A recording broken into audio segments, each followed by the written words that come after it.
Syria से आए इस वीडियो ने एर्दोआन को खुश कर दिया है।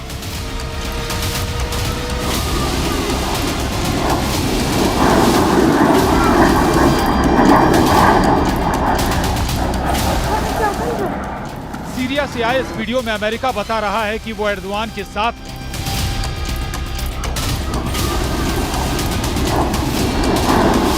ये वीडियो है एक ऐसी बमबारी का जो एर्दोआन के लड़ाकों को ताकत देगी।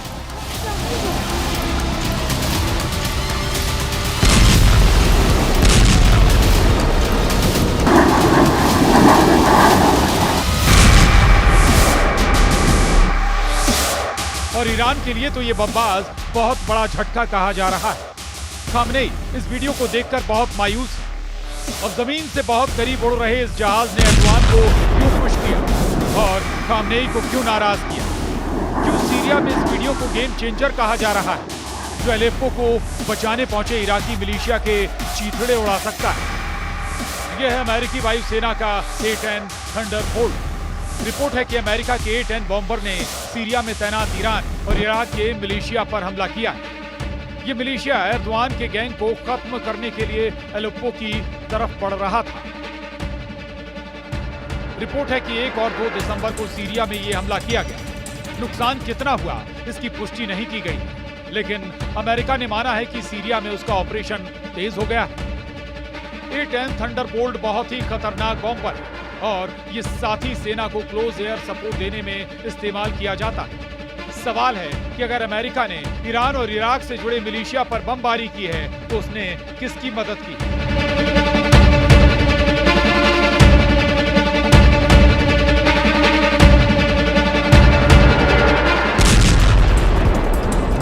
सीरिया के अलेप्पो पर इस वक्त ISIS और अल-कायदा के आतंकी जमे हुए हैं।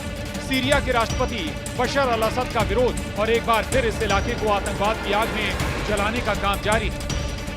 हयात तहरीर अल-शाम को मदद तुर्की से मिल रही है और सीरिया के साथ पुतिन और खामनेई खुलकर सामने आ गए हैं। सीरिया की जमीन पर उतरे एर्दोआन के लड़ाकों को हराने वाला फॉर्मूला तैयार हो चुका है और यही वजह है कि हयात अल तहरीर अल-शाम के 15,000 लड़ाकों या कहें कि आतंकियों के मुकाबले में इराक और ईरान से 30,000 मिलिशिया सीरिया पहुंचा। सीरिया की जमीन पर जो युद्ध चल रहा है उसमें कौन किसके साथ है, ये बात पूरी दुनिया जानना चाहती है। क्योंकि 2011 में भी जब सीरिया का युद्ध हुआ था तब भी बशर अल-असद और बगदादी कैंप के बीच कौन किसका मददगार है, पूरी दुनिया कई सालों तक इस बात को समझती रही। इस बार ये बात तो साफ है कि बशर अल-असद के विरोधी हयात तहरीर अल-शाम को तुर्की की मदद मिल रही है, यानी HTS के साथ एर्दोआन। तो दूसरी तरफ बशर अल-असद को मिल रहा है पुतिन का साथ, यानी रूस। साथ में है खामनेई यानी ईरान।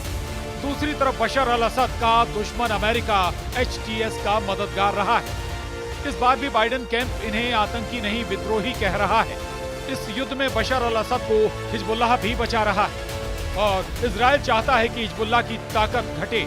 इसीलिए खबर है कि इजराइल बशर अल-असद से लड़ने वाले एर्दोआन के लड़ाकों को हथियार सप्लाई कर सकता है।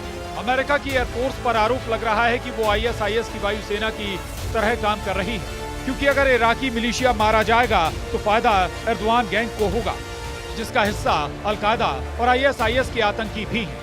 अमेरिका की बमबारी को A-10 अंजाम दे रहा है।